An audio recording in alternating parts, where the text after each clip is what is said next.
ইদানিং দেখতেছি চরমোনার ভাইয়েরা জামাত ইসলামের বিরোধিতা করতে করতে আমাদের লিডার আল্লামা মামুনুল হক সাহেবের বিরুদ্ধেও খুব বেশি লেখালেখি করতেছে ফেসবুকে। তো আজ আমি চরমোনার ভাইদের উদ্দেশ্যে কিছু কথা বলতে চাই। ভাই, কেউ বিশ্বাস না করলেও আমি এটা বিশ্বাস করি যে বাংলাদেশে যে কয়টা ইসলামিক দল আছে তার ভিতরে চরমোনা ইসলাম মানার ক্ষেত্রে এবং তাকওয়ার দিক দিয়ে এগিয়ে আছে। তবে একটা কথা কি ভাই জানেন, আবেগ দিয়ে দুনিয়া চলে না, বিবেক দিয়ে দুনিয়া চালাতে হয় ভাই। আপনারা চরমোনাইওয়ালারা যদি এখন চিন্তা করেন যে আমরা আজকে ক্ষমতায় আসলে কালকে থেকেই ইসলামী শরিয়া আইন চালু করে ফেলবো, যেমন ধরেন আপনারা বললেন যে আমরা যদি কালকে ক্ষমতায় আসি তাহলে আমাদের নিয়ম হবে এমন যে বাংলাদেশের একটা মহিলাও রাস্তাঘাটে বোরকা ছাড়া পর্দা ছাড়া বের হতে পারবে না, এই কথা যদি আপনারা বলেন তাহলে হয়তো আমার পরিবারের লোক, আমার মা বোনরা সবাই আপনাদেরকে ভোট দিবে।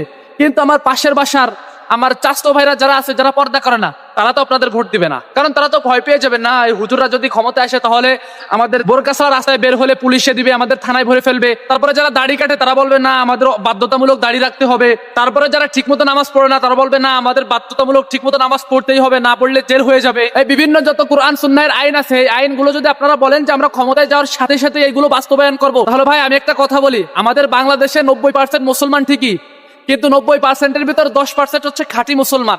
সেই 10% ভোট হচ্ছে আপনারা পাবেন। বাকি 30% আছে, তারা হচ্ছে আলু, তাদেরকে যেখানে দেবেন সেখানে তারা মিশবে। যদি ভালো জায়গায় দেন সেখানেও তারা থাকবে, খারাপ জায়গায় দিলে সেখানেও থাকবে। এবং লাস্টে যে 50% আছে এইগুলো হচ্ছিল নামে মুসলমান, কিন্তু কামে এরা মুসলমান না।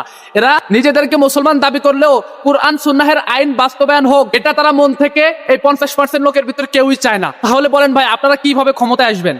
আপনাদের বক্তব্য হচ্ছে আপনারা যদি সারা জীবনেও একটা সিটও না পান তাহলেও আপনারা কুরআন সুন্নাহের আইন বাস্তবায়ন করবেনই। ভাই আপনাদের নিয়তকে, আপনাদের এই কথাকে আমি সাধুবাদ জানাই, আপনাদের কথাকে আমি সম্মান ও স্যালুট জানাই। তবে ভাই আমরা যদি এটা বলে নির্বাচন শুরু করি তাহলে বাংলাদেশের মানুষ আমাদেরকে ভোট দিয়ে কোনোদিনও ক্ষমতায় নিবে না। তো আমাদেরকে এখন করণীয় কি? আমাদের করণীয় হচ্ছে কৌশল অবলম্বন করা, যেটা আমাদের আল্লামা মামুনুল হক সাহেব করেছেন। যেমন আমরা সমস্ত আলেম ওলামারা যদি একজোট হয়ে নির্বাচন করি এবং আমরা যদি ক্ষমতায় আসতে পারি, আমরা কৌশল অবলম্বন করে আস্তে আস্তে দেশটাকে ইসলামের দিকে, দেশটাকে কুরআন সুন্নাহের আইনের দিকে ধাবিত করব। কিভাবে? এভাবেই করব, যেসব মহিলারা ছোট ছোট প্যান্ট, ছোট ছোট পোশাক পরে পরে রাস্তায় বের হতো, আমাদের নিয়ম হবে কোনো মহিলা ছোট ছোট পোশাক পরে রাস্তায় বের হতে পারবে না। যদি আমরা এই নিয়মটা করি তাহলে মহিলারা মানতে পারবে না, ছোট ছোট পোশাক পরে রাস্তায় বের হতে নিষেধ করছে, এটা মানা সম্ভব, তারা অন্তত 3 পিস পরে বের হবে। তো আমাদের এই নিয়মটা যদি 6 মাস জারি থাকে, 6 মাস পরে আমরা বলবো যে কোনো মহিলারা রাস্তায় 3 পিস পরে বের হতে পারবে না, তাহলে এটাও তারা মানতে পারবে না। 3 পিস পরে বের না হওয়া এটা বড় কোনো কঠিন বিষয় না। তো তারা চাইলে বোরকা পরে মুখ খোলা রেখে, হাত খোলা রেখে অন্তত রাস্তায় বের হতে পারবে। এই নিয়মটা যদি 6 মাস থাকে, তারপরে 6 মাসে গিয়ে আমরা নিয়ম করবো যে আমাদের মা বোনেরা যারা রাস্তায় বের হবে তাদের হাত পা খোলা থাকলেও মুখ ঢাকা রাখতে হবে, এটাও তারা এবার মানতে পারবে। তারা 6 মাস যদি এই নিয়মটা পালন করে, এরপরে একবারে খাঁটি পর্দার বিধান জারি করবো, যেমন তারা হাত মোজা, পা মোজা, মুখ সবকিছু ঢাকা রেখে রাস্তায় বের হতে হবে। এই নিয়ম যদি আমরা পর্যায়ক্রমে আস্তে আস্তে করি তাহলে সম্ভব।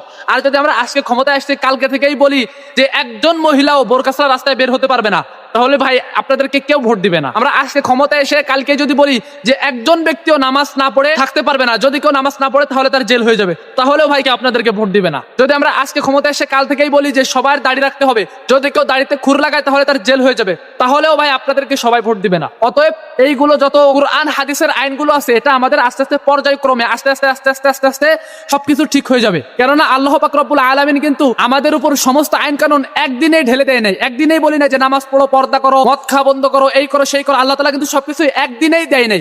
আল্লাহ তাআলা আস্তে আস্তে আস্তে আস্তে পর্যায়ক্রমে দিয়েছে। একদিন নামাজ দিয়েছে, একদিন রোজা দিয়েছে, একদিন হজ দিয়েছে।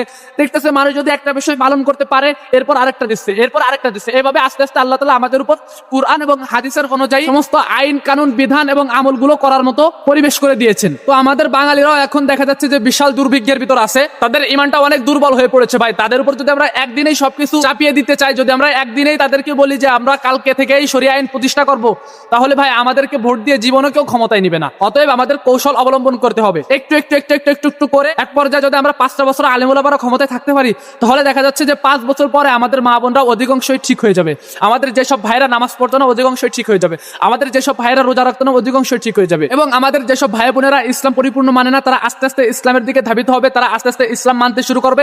এক পর্যায়ে তারা পরিপূর্ণ ইসলাম মানবে। তবে এটা মানতে একটু সময় লাগবে, আস্তে আস্তে আস্তে আস্তে পর্যায়ক্রমে মানবে। কিন্তু একদিনেই যদি আমরা শরিয়া আইন প্রতিষ্ঠা করতে চাই ভাই, তাহলে বাংলাদেশের মানুষের ইমান যে এতটা দুর্বল, আমার মনে হয় না কিয়ামত হয়ে গেলেও কোনোদিন আমাদের ক্ষমতায় নিবে। অতএব আমাদের লিডার আল্লামা মামুনুল হক সাহেব এটাই চিন্তা করেছে যে আমরা আস্তে আস্তে পর্যায়ক্রমে আলেমুল আমাদের সাথে জোট হয়ে নির্বাচন করে আস্তে আস্তে পর্যায়ক্রমে আমরা এদেশে ইসলাম প্রতিষ্ঠা করব। কেননা এটা ছাড়া কোনো উপায় নাই। আর আপনারা যে বলেন যে গণতন্ত্র মানতেছে, গণতন্ত্রকে আপনারা বয়কট করতেছেন, ভাই এই যে নির্বাচনটা হয় তো গণতন্ত্রের নিয়মে। তাই গণতন্ত্র যদি আমাদের দূর করতে হয় তাহলে তো আগে আমাদের ক্ষমতাই আসা লাগবে, তাই না? এজন্যই আমি বলি ভাই, আবেগ দিয়ে দুনিয়া চলে না, বিবেক দিয়ে দুনিয়া চালাতে হয়। আস্তে আস্তে যদি আমরা কোনোভাবে ক্ষমতায় আসতে পারি, এরপরে দেখা যাচ্ছে পর্যায়ক্রমে আমরা ইসলামী শরিয়া আইনও বাস্তবায়ন করতে পারবো এবং যেসব কার্যকলাপ না যেসব কার্যকলাপ করলে আমাদের ইমান দুর্বল হয়ে পড়ে বা আমাদের ইমান চলে যাওয়ার সম্ভাবনা থাকে, এইগুলো আমরা আস্তে আস্তে দূর করে দেবো। ভাই এটা তো আমাদের বুঝতে হবে ভাই, পর্যায়ক্রমে ইসলাম প্রতিষ্ঠা এদেশে করা যাবে, কিন্তু একদিনে ইসলাম প্রতিষ্ঠা এদেশে হবে না ভাই।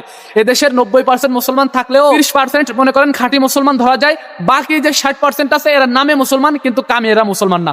অতএব আমাদের ইসলাম প্রতিষ্ঠা করতে হলেই আবেগ দিয়ে না ভেবে বিবেক দিয়ে ভেবে একজোট হয়ে সমস্ত আলেম ওলামারা একসাথে একজোট হয়ে নির্বাচন করতে হবে।